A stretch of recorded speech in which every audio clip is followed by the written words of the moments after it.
அனை மாமரத்தோனே அதனுடைய புத்திரனே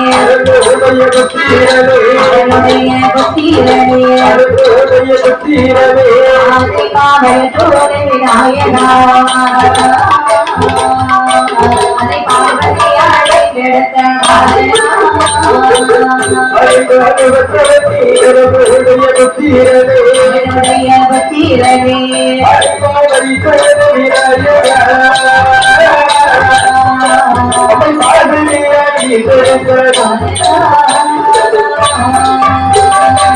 சுழிமாமை முருகா செந்தோர்வடி முருகா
சொந்தமுடன் சொல்லி சொல்லி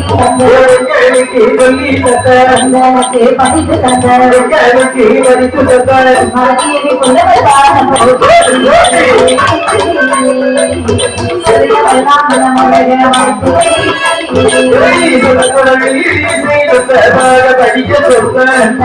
படிக்க சொன்ன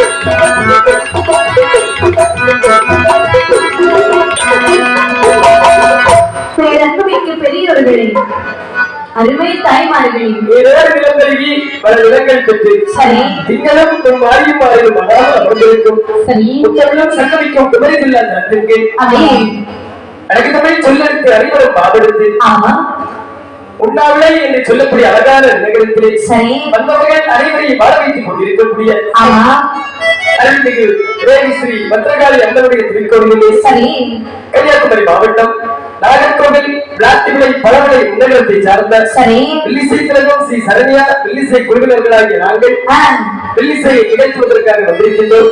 அறிவிலேயோ அனுபவத்திலேயோ வயதிலேயோ செல்வங்களாகிய நாங்கள் பாடக்கூடிய இந்த வில்லிசையிலே சொல் குற்றங்கள் இருக்கலாம், பொருள் குற்றங்கள் இருக்கலாம், இலக்கிய ராகமேளதால எந்த ஒரு குற்றங்கள் இருந்தாலும் தங்கள் மலரை சொல்ல மதித்து குற்றத்தை எல்லாம் கலைத்துவிட்டு குணத்தை மட்டும் கையாள வேண்டும் என்று வேண்டி கேட்டுக்கொண்டு நாங்கள் வில்லிசையிலே பத்திரகாளி அம்மனுடைய திருவிழாவை எங்களுக்கு தெரிந்தவாறு பாடுகின்றோம்.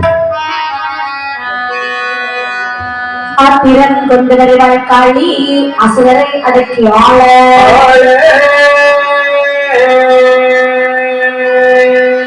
திரை தன்னையொட்டால் நீங்களே நீலி கண்டாய் எத்தனை கோடி வினை வந்து சூழ்ந்த போதிலோ எங்கள் அம்மை பத்திரகாளி தயவால் ஒரு பயம் இல்லையே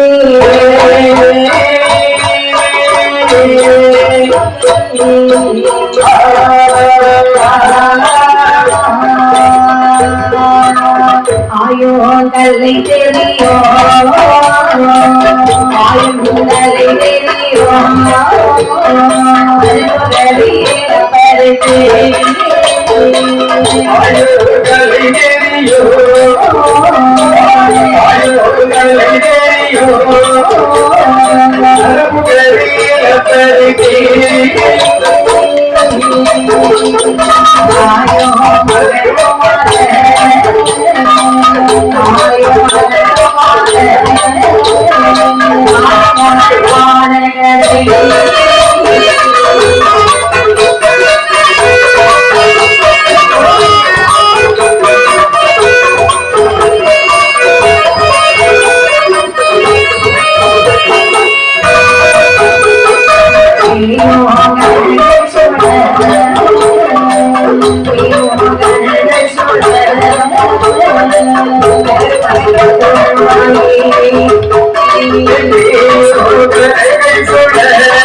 மாவாளி அம்மா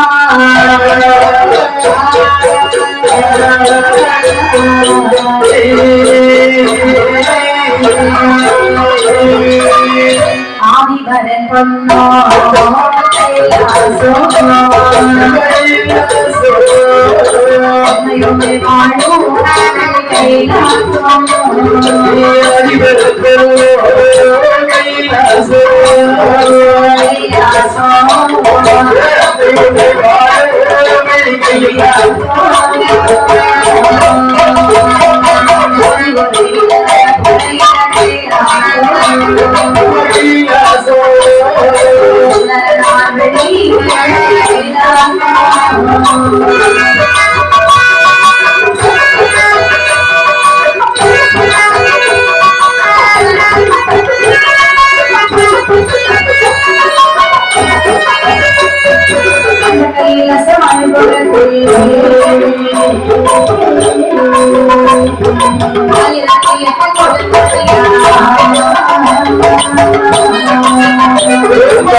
Thank you.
எப்படி சொன்னாலும் கைலாசத்தினுடைய பெருமையை சொல்லிக் கொண்டே போகலாம்.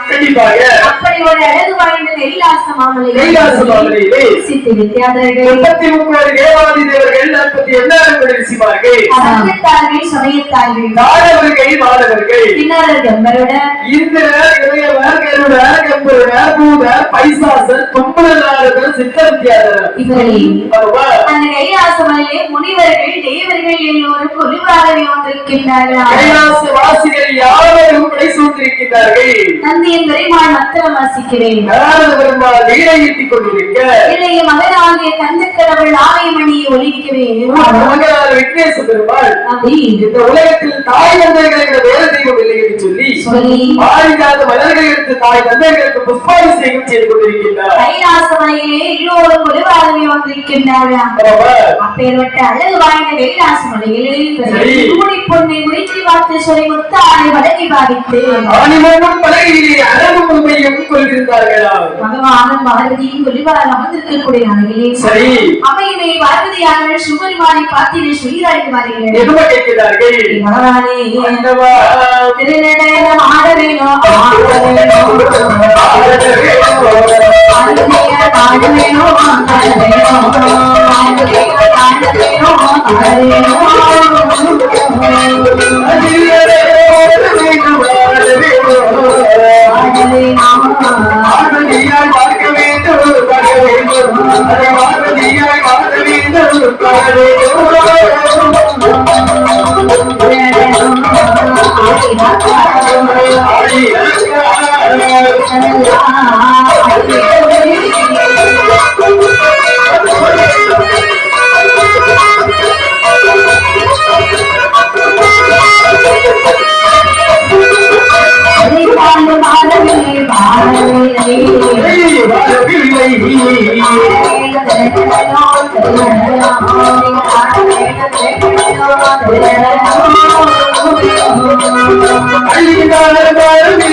கேட்கலாமா? கண்டிப்பாக கேட்கலாம் பார்வதி. கேட்டால் தாங்கள் கோபித்துக் கொள்ளக்கூடாது சுவாமி அப்படின்னு சொல்லி பாரதியார்கள் கேட்கின்றாராம். ஆமா பகவானே, இல்ல நீங்க தில்லையில ஆடிருக்கீங்க, ஆமா நெல்லையில ஆடிருக்கீங்க, கண்டிப்பாக கண்டிப்பாக திருச்சிற்றம்பலத்திலே ஆடிருக்கின்றீர்கள், உண்மைதான் உண்மைதான் உண்மைதான். மதுரையில ஆடிருக்கீங்க, கால்மாரி கால்மாரி அது உலகமறிந்த உண்மை. கால்மாரி ஆடுறீங்களா? ஆமா. கால்மாரி ஆடாது கீழே விழுந்திருப்பீங்களே. கால் மாறி என்று சொன்னால் அந்த கால் மாறி இல்ல, அதாவது காலை தூக்கி அப்படியே இந்த அடுத்த முட்டில் மீது வைத்து அப்படி கரங்கி ஆடுவதுதான் கால் மாறி ஆட்டம் என்று சொல்லுவாங்க. கால் மாறி ஆட்டமா? சரி, கால் மாறி கூட ஆடி இருக்கீங்க. சரி, இங்க எல்லாம் ஆடுன நீங்க போய் சுடுகாட்டுல வர போய் ஆடி இருக்கீங்க. கோபம் வரக்கூடிய நேரத்தில் சுடுகாட்டிலும் சென்று நான் திருநடனம் ஆடுவேன். அப்ப உங்களுக்கு அங்க எல்லாம் ஆட்டம் வருது? கண்டிப்பாக கண்டிப்பாக பகவானே, அங்க எல்லாம் ஆடுன நீங்கள் சரி பார்வதி ஆகிய என் பொண்ணை ஏன் ஒரு நடனம் ஆடக்கூடாது? பார்வதி தில்லையில் ஆடிருக்கின்றேன், நெல்லையிலும் ஆடிருக்கின்றேன், சீர்காழியில் ஆடிருக்கின்றேன், சிதம்பரத்திலும் ஆடிருக்கின்றேன். அனைத்து இடங்களிலும் ஆடி என்னில் சரிபடுத்தியாக இருந்து அதை கண்டு கொள்ளாதது அது என்னுடைய தவறு கிடையாது. அப்படியானால் மாட்டேன்னு சொல்றீங்களா? பார்வதி, இந்த நேரத்தில் நான் நடனம் ஆடினேன் என்று சொன்னால் அகில உலகமும் அறிந்து விடுமே கண்ணே. உலகம் தானே அழிந்தால் போகட்டும் சுவாமி. பார்வதி, அந்த உலகம் படைத்துக் கொள்ளலாமே.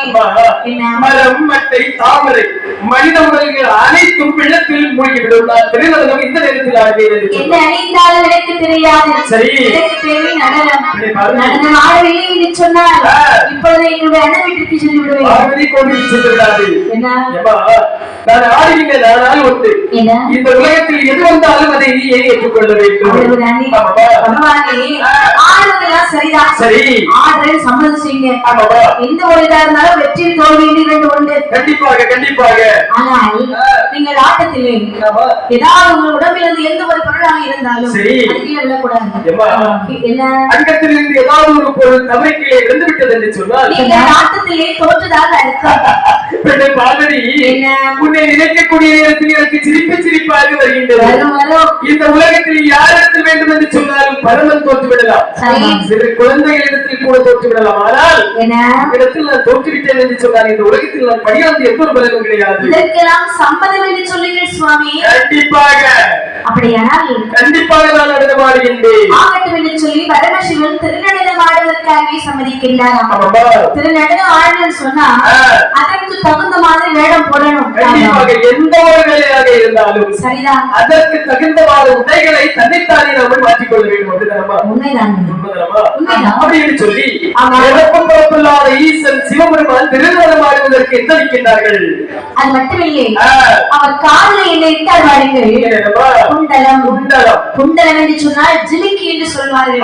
அந்த காலத்துல குண்டலம், அது வருகின்ற காலத்துல அப்படி ஜிமிக்கி ஆகிவிட்டது. சரிதான். அந்த குண்டலத்தை காட்டிலே அணிகின்றார். பிடிக்கின்றாராம். கழுத்திலே ருத்ராட்சம் மாலை. அது மட்டுமல்லாமல் தன்னுடைய காவி வஸ்திரத்தை அகற்றிவிட்டு புலித்தோல் எடுத்தறிகின்றாரா அப்படின்னு சொல்லி அழிந்து விட்டு பகவான் திருநடனம் ஆடுவதற்கு எத்தனிக்கிறார்கள்.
நந்திய பெருமாள் என்ன தெரியுமா? நந்திய பெருமாள் என்று சொன்னால் மத்தளம் வாசிப்பவர்.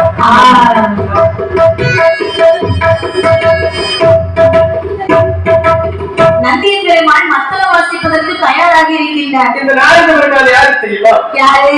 வீணை மீட்கவர்.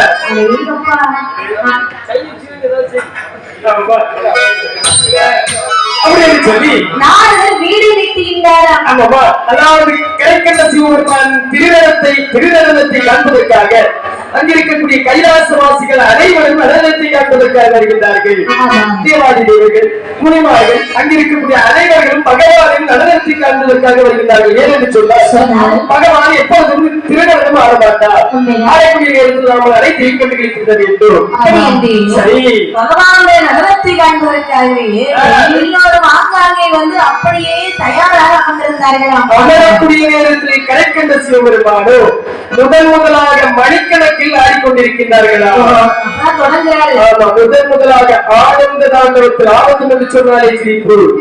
ஆனந்த தாண்டவத்தில் கிடைக்கின்ற சிவபெருமான் நடனம் ஆடுவதற்கு நிற்கின்றார். ஆட்டமானது சற்று மாறக்கூடிய நேரத்தில் மணிக்கணக்கானது நாட்கணக்காக மாறி வருகின்றதா? நாட்கணக்காக ஆடி வரக்கூடிய பகவான் வாரக்கணக்காக ஆடிக்கொண்டிருக்கின்றாரா? வாரக்கணக்காக ஆடிக்கொண்டிருக்கக்கூடிய பகவான் வருடக்கணக்காக ஆடுகின்றாரா? வருடக்கணக்காக ஆடிக்கொண்டிருக்கக்கூடிய பகவானின் ஆட்டமானது சற்று ருத்ரதாண்டவமாக மாறக்கூடிய நேரத்தில் எத்தனை காலம்னு அதான் நாளாக்காலம் என்று சொல்லுவாங்க. வேகமாக ஆடக்கூடிய நேரத்தில் பகவானின் ஆட்டம் ருத்ரதாண்டவமாக மாற யுகக்கணக்கில் ஆடி வருகின்றாரா? யுகக்கணக்கில் ஆடி வரக்கூடிய பகவான் நந்தியந்தர்மாலை ஏறிட்டு பார்க்கின்றாரா? ஏன்னா ஆட்டம் சற்று தாழக்கூடிய நேரத்தில் நந்தியந்தர்மால் மத்தத்தை வாசிக்கின்றாராமே. அவருக்கு ஆட்டம் வரலன்னு நந்தியந்தர்மாலை பார்ப்பாரு. ஏன்னா என்ன பாவம் நல்லா இருந்தாலும் அவர் திடீர்னு சவுண்ட கூட்டம் குறைப்பார். அதாவது காலமேளங்கள் நல்லா இருந்தாதான் ஆட்டங்கள் நல்லா இருக்கும். காலடிக்கிறது கொஞ்சம் சற்று அப்படியே பின்னாடி பேசி வச்சுக்கியா நீ இந்த ஸ்டெப் எல்லாம் போடணும். லஞ்சன் பெருமாளை பார்க்கக்கூடிய நேரத்தில் லஞ்சன் பெருமாள் மத்தளத்தை வேகமாக வாசிக்க பகவானின் ஆட்டமானது ருத்ர தாண்டவமாகவே மாறியதா? ருத்ர தாண்டவமாக பகவான் ஆய்கொண்டிருக்கக்கூடிய நேரத்தில் காதில் அணிந்திருந்தார் அல்லவா குண்டலம். அந்த குண்டலத்தின் திருக்காணியானது அப்படியே கலந்து வருகின்றதா? திருக்காணி கீழே விழுந்ததுன்னு சொன்னா குண்டலமும் கீழே விழுந்துரும். கண்டிப்பாக அப்படியா? ஆட்டத்திலே தோற்றுதாக அர்த்தம். பாரதத்தில் தோற்றுதாக அர்த்தம். குண்டலம் கீழே விழக்கூடாது, அது தெய்வம் இருக்கக்கூடாது அப்படி என்று சொல்லி தன்னுடைய வலது கால் பெருவிரலை கீழே ஊண்டி, அதாவது இடது கால் பெருவிரலை கீழே ஊண்டிக் கொண்டு வலது கால் பெருவிரலை எடுத்து அந்த திருக்காணியை சரி செய்து வருகின்றாரா? சரி செய்து வரக்கூடிய நேரத்தில் நினைக்கின்றார் பார்வதியானவர்கள் பகவானை திருநடனம் தானே சொன்னார்கள். ஆனால் வித்தை காட்டிக் கொண்டிருக்கின்றாரே.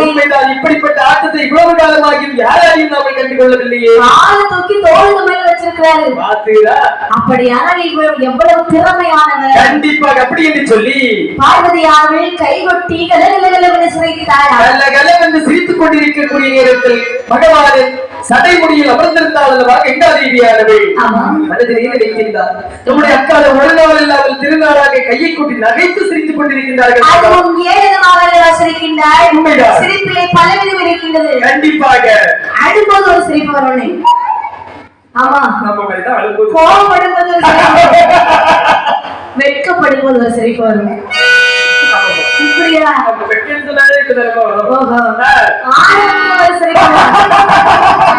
அழுகையிலே ஒரு சிரிப்பு வரும். ஏழப்படுத்தி சிரிக்கக்கூடிய நேரத்தில் பார்த்த கங்காதேவியானவள் மனதில் நினைக்கின்றார், இனி முருகன் போலும் பகவான் சடைமுடியில் இருக்கக்கூடாது என்று சொல்லி எங்கே கங்காதேவியானவள் திடீரென்று குடியிருந்து தானே குடித்து விட்டாரா? கங்காதேவி குடித்த காரணத்தினாலே அங்கு என்னவெல்லாம் அழிந்து கொண்டிருந்து வாருங்கள். என்னவெல்லாம்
மலை 8 மலை 7 கடல் 7 14 உலகம் எங்கு பார்த்தாலும் தண்ணீராகவே காட்சியளிக்கிறது. மறை மட்டை தாமரைகள் மனித உடல்கள் அனைத்தும் தண்ணீராலே மூழ்கி போய்விட்டதா? இதே மாதிரி மங்கை பொங்கினாலே தாங்க முடியாது. கண்டிப்பாக. அப்ப கங்கை பொங்கினா எப்படி இருந்திருக்கும்? என்ன ஒரு பெண்ணை வச்சு இந்த உலகத்தை சமாளிக்க முடியல. ஆமா, இந்த உலகத்திற்கே தண்ணீர் காத்து தரக்கூடியவர் இந்த கங்காதேவியா. சரிதான். அப்ப பொங்குற யாராலும் பார்க்க முடியுமா? முடியாது. உண்மைதான். பாஞ்சாலி சிரித்தா பாரத போர் நடந்தது. சரிதான். பார்வதி சிரித்த காலத்துல உலகமே அழிந்து விட்டது. உலகம் அழிந்து எங்கும் பார்த்தாலும் தண்ணீராகவே காட்சியளிக்கின்றது. யாருக்கு இருக்க கூட இடம் கிடையாது. பகவான் பாரதியை பார்த்து கேட்கின்றார். எல்லாரும் தண்ணீர்ல அப்படியே மிதக்கின்றார்கள். பார்வதி, உன்னிடத்தில் ஒரு முறை இல்ல 1000 முறை எடுத்துரைத்தேன் அல்லவா? ஆமா, நான் நடனம் ஆடவில்லை ஆடவில்லை என்று சொல்லி சரி போந்தாலும் நான் பார்த்துக் கொள்கிறேன் தாங்கள் ஆடித்தான் ஆடி வேண்டும் என்று உரைத்தாய் அல்லவா? பகவானே, பார்த்தாயா? இப்போதான் பார்த்துட்டு தான் இருக்கிறேன். என்ன உலகமே அழித்து விட்டதே பெண்ணே. பகவானே, மனித உலகில் எங்கதாவது இருக்கின்றதா? சிவனே, நீங்கள் இப்படி பயப்படலாமா? அப்படி சொன்னார். கவலையே வேண்டாம், உங்களுக்கு இருப்பதற்கு ஒரு இடம் தானே வேண்டும். நான் உண்டு பண்ணி தருகிறேன் என்று சொல்லி கணையாளியை கலற்றி அப்படியே கடலில் விட்டறிந்தாராம். கணையாளியை கலச்சி விட்டுறாங்களே, கணையாளி என்ன கேட்கலாம். கண்டிப்பாக கணையாளி என்று சொன்னால் மோதிரம். மோதிரத்துக்கு கணையாளி இன்னொரு பேரு. இப்ப நகைக்கடையில போய் அன்னை ஒரு கணையாளி தாரிகம் கேட்டா கொடுப்பாங்களா? கணக்கு முடியாது, பட்ட பக்கத்துல இருக்கிறாங்கன்னு சொல்லுவாங்க. தெரியாது. கண்டிப்பாக. ஆனால் கணையாளி என்று சொல்லக்கூடிய மோதிரத்தை கலற்றி அப்படியே வீசி எறிகின்றார். கடலில் விட்டறியக்கூடிய இடத்தில் கீழ் உலகில் வேறு உண்டி கடலில் மேல் உலகில் ஒரு செந்தாமரை மலர் மீது வந்ததா? அந்த செந்தாமரை மலரில் ஒரு சித்தையாக வைத்து அம்பை போய் பார்வதியும் பலவர்களை அவதரித்துக் கொண்டார்களா? அப்படி இருக்கக்கூடிய நாளிலே செந்தாமரை புவதிலே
செந்தாமரை மலரிலே சிவனாரும் பார்வதியும் அமர்ந்திருக்கின்றார்கள். சிவனாரை காணவில்லை யார் தெரியுமா? அதாவது செந்தலை கருமையால் ஆதார மார்க்கமாகவே சிவதரிசனம் செய்ய வேண்டும் என்று சொல்லி வருகிறார்கள். அதற்குரிய நேரத்திலே கைலாச மலையை காணவில்லை. ஆமா, கடுகு பொய்கையும் காணவில்லை. எங்கு பார்த்தாலும் தண்ணீராகவே இருக்கின்றாராம். மனதிலே நினைக்கின்றார்கள். கைலாச மலை என்பது இந்த இடத்தில் தானே இருந்தது. ஆனால் இந்நேரத்திலே கைலாசம் காணவில்லை, எங்கும் பார்த்தாலும் தண்ணீராக காட்சியளிக்கிறது. அப்படி என்று சற்று கூர்ந்து கவனித்தானாம். பார்க்கக்கூடிய இடத்தில் அதாவது மலர் மீது பகவானும் பார்வதியும் அவதரித்துக் கொண்டிருப்பதை கண்ணிலே கண்டாராம். எப்படி ஒரு உயரத்திலே இருந்து பறந்தாலும் கீழே போகக்கூடிய ஒரு சின்ன பொருளா இருந்தாலும் கண்ணுக்கு தெரியும் சொல்லுவாங்க. கூர்ந்து பார்க்கக்கூடிய இடத்தில் கண்ணிலே தெரியும் என்று சொல்கிறார்கள். ஆமா, கூர்ந்து கவனிக்கும் பொழுது பார்வதி கண்டாராம். ஓடி வருகின்றான். சுவாமி, அம்மா தாயே, உங்களுக்காய் இவ்வளவு பெரிய சோதனை. ஆமா, ஏன் இப்படி அமர்ந்திருக்கிறீர்கள்? எதுக்காக இப்படி அமர்ந்திருக்கீங்க? உன்னிடத்தில் உரைப்பதற்கு ஒன்றுமில்லை, நான் சொல்லுகிறேன். என்ன? அதாவது அருகில் இருக்கின்றால் அல்லவா அம்மை உண்மை பார்வதியானவள் என்னை பார்த்து திருநடனம் ஆடச் சொன்னான். நானும் ஆடவில்லை என்று சொல்லி கண்டிப்பாக ஆடவில்லை என்று சொன்னால் நான் என் அண்ணனுடைய வீட்டிற்கு சென்று விடுவேன் என்று சொன்னான். ஏம்மா, என்ன பாரதியிலே என்று சொன்னால் பரமன் ஆறு இருப்பதா? சக்தியிலே என்று சொன்னால் சிவமயம் எங்கிருந்து வரும்? அப்ப நீங்க ஆடி இருக்கீங்க. பதவிச்சொல் வந்தமென்றல்லவா நான் வாழ்கிறேன். பதவிச்சொல் தட்டாமல் மனைவியை நச்சம் என்று சொல்லி திருநகரம் ஆட எனக்கு என்று நகைத்தார் என்று தெரியாது. கைக்குட்டி கலரில் இருந்து சிரித்து விட்டார். தலையில் இருந்தால் அல்லவா கங்காதேவியானவள் குபீர் என்று கோபம் கொண்டு கீழ் குதிக்கக்கூடிய நேரத்தில் 14 உலகமும் தண்ணீராகவே அடைந்து விட்டது. சுவாமி, நல்ல நேரத்துல தான் நான் வந்திருக்கிறேன். ஆமா, என்னால ஏதாவது உதவி உங்களுக்காக வேண்டி இருக்கிறது. அதாவது அழிந்து போன உலகத்தில் அழியாத மெய்ப்பொருள் ஏதாவது உண்டு என்று சொன்னார். அது கத்தியாக இருந்தாலும் சரி, குத்தியாக இருந்தாலும் சரி. குத்தி என்று சொன்னால் இந்த கரிகாய்கள் எல்லாம் வெட்டி போடுவார்கள் அல்லவா, அதுதான் குத்தி என்று சொல்வார்கள். அந்த குத்தியாக இருந்தாலும் சரி, கண்டனுக்கு ஓடிவா ஓடிவா, கரை கண்டனுடன் உங்கள் ஓடிவா. அப்படிதான் அகிட்டு கட்டி சொல்லி இடத்துல விடைபெற்றுக் கொண்டு அடைந்து சென்று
பறந்து சென்று அங்கேயுமா எங்கேயும் தேடி தேடி பார்க்கிறாங்க.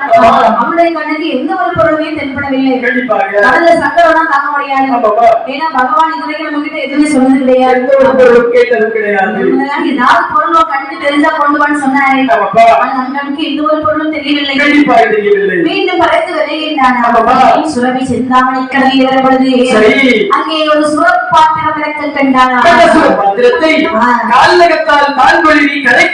திருமணத்தில் கொண்டு வைத்தார் செந்தலைக்கு பாத்திரத்தை கண்டவுட பகவானுக்கு சந்தோஷம் தாங்க முடியல.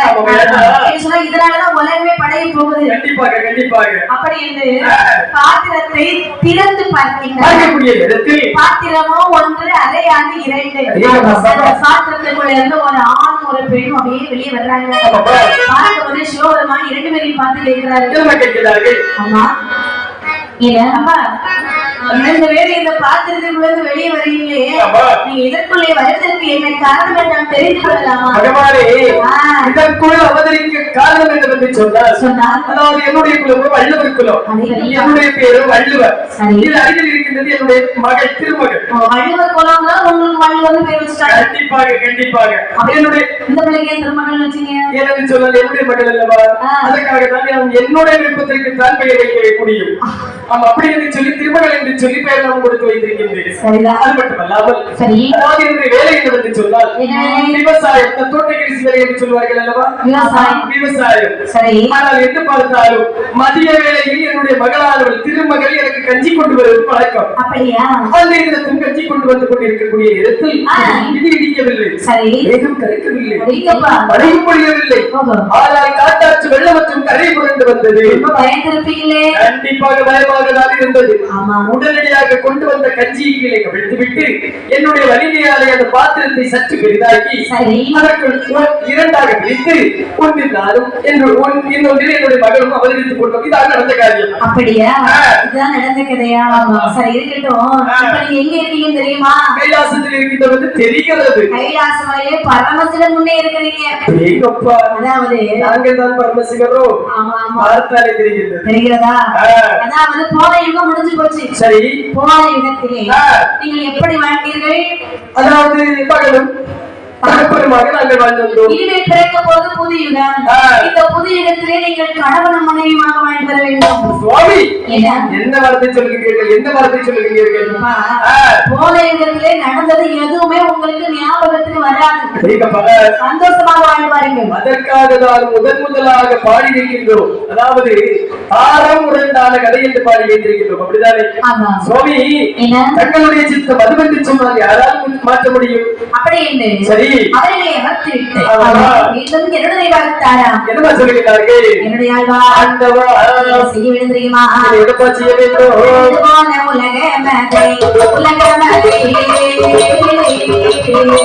உலக மதை உலக மதை உலக மதை அருளால் படைப்பதற்கு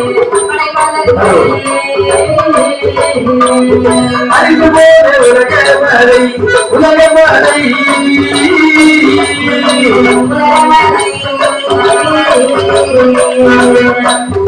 அருளால் படைப்பதற்கு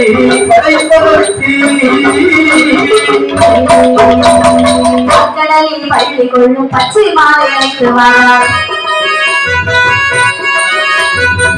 நான் சொல்லட்டாமல் வாராய்களோடாழ்வார்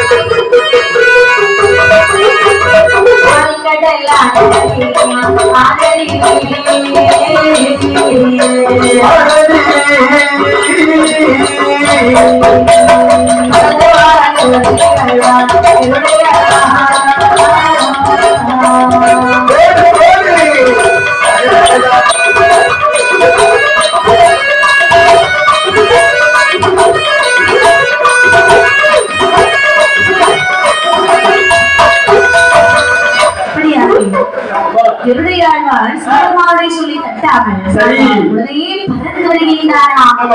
பறந்து பறந்து நேரத்திற்கு பறக்கடலில் வருகின்றார்.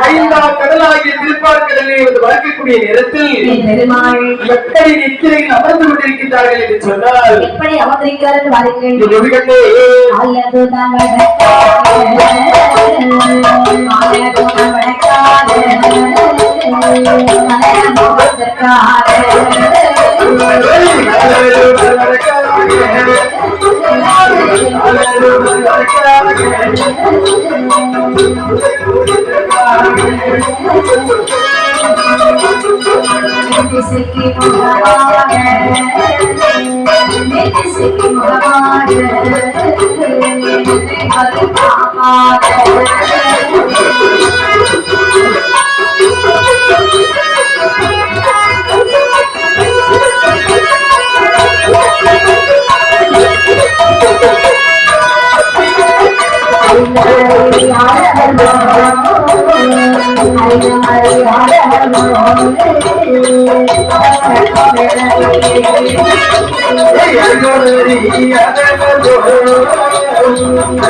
உலகத்தில் நடப்பது அனைத்தும் தெரிந்தும் தெரியாதவர் ஒன்று பெருமாள் எத்தனை செய்து கொண்டிருக்கின்றார். மனதிலே நினைக்கின்றார் சிந்தனை கொண்டாழ்வார். தூங்குறவங்களை எழுப்புறது எப்படின்னு தூங்குறவங்களை ஈஸியா எழுப்பிடலாம். தூங்குற மாதிரி நடிக்கிறாங்க பாத்தீங்களா? அவங்க எழுப்ப முடியுமா? கண்டிப்பா கல்லதி போட்டாலும் எழுப்ப மாட்டாங்க. கண்டிப்பா. ஆனால் என்ன சரி மந்திரவாதிக்கு ஒரு நேரம் உறக்கம் வராது. ஆமா தூங்குறவங்க அறியாம தூங்கிடுவாங்க. கூப்பிட்டாலே போல எழுப்பிடுவாங்க. கூடாது கண்ண மூடிட்டு இருக்கவங்க எப்படின்னு எழுப்புவாங்க. கண்டிப்பா அது பெட்டியால வேலை மாதிரி. அதனாலே உயிரே போனாலும் எழுப்பக்கூடாது காருக்குள்ளே கொண்டு விட்டுருவோம். சரிதான். ஆனால் இங்கே தூங்கிக் கொண்டிருப்பது என் பெருமாள் அல்லவா? என் பெருமாளை நாம கை தீண்டி எழுப்ப முடியுமா? கை தீண்டி எழுப்பினால் கலங்கப்பட்டு விடுவார் அல்லவா? ஆமா. மிதித்து எழுப்பினால் விதக்கப்பட்டு விடுவாரே என்று சொல்லி சிறகாலே பார்க்கடலில் நீர் கோடிக்கொண்டு பரந்தாமனுடைய வேலியிலே தெளித்தெறிந்தாராம் செந்தலை கருடையாழ்வா. பெருமாள் முடித்தார். முடித்து எங்க கேட்கின்றார் பொங்கி வந்ததுண்டோ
வேகமாக என்னை எழுப்புறியே, கடல் பொங்கி வந்தது உண்டுமா? அறியம் சோழி கனக மணியில கேட்டது உண்டுமா? அதுவும் எனக்கு தெரியாது சோழி. உலகம் 14 படிகளில் போனது உண்டுமா? எனக்கு எதுவுமே தெரியாது சோழி. திருடா, அப்படியா என்னை எழுப்பதற்கு என்ன காரணம்? சுவாமி மன்னித்தவர்களுடைய தன்னுடைய மைத்துனர் இருக்கின்றார் அல்லவா கரைக்கண்ட சிவபெருமான். தங்களை அழைத்து வருவதற்கு என்னிடத்தில் கட்டளை இட்டுள்ளார். எங்க அத்தாரா? எங்க அத்தா அழைத்து சொன்னாரா? அவர் எப்படி இருக்கின்றார்? அவர் நலமாக இருக்கின்றார் என்று பார்க்கக்கூடிய நேரத்தில் உங்களுக்கே தெரியும். என்னுடைய தங்கை எப்படி இருக்கின்றார்? தங்கை மிகவும் நலமாக இருக்கின்றார்கள் வந்து பாருங்கள் உங்களுக்கே தெரியும். திருடா, என்ன கூப்பிடணும் வந்திருக்கேன். நான் யாரு? அதாவது மாயவன் அல்லவா? மாயவன். மாயவன் நடந்து வர முடியுமா? வர முடியாது. எனக்கு ஒரு வாகனம் கூட இல்லையேடா. என்னை பார்த்தால் உங்களுக்கு வாகனமாக நான் வாழ்வேன் என்று தெரியாதா? ஆனால் ஒன்று, எனக்கு தங்களை சுமந்து செல்லும் அளவிற்கு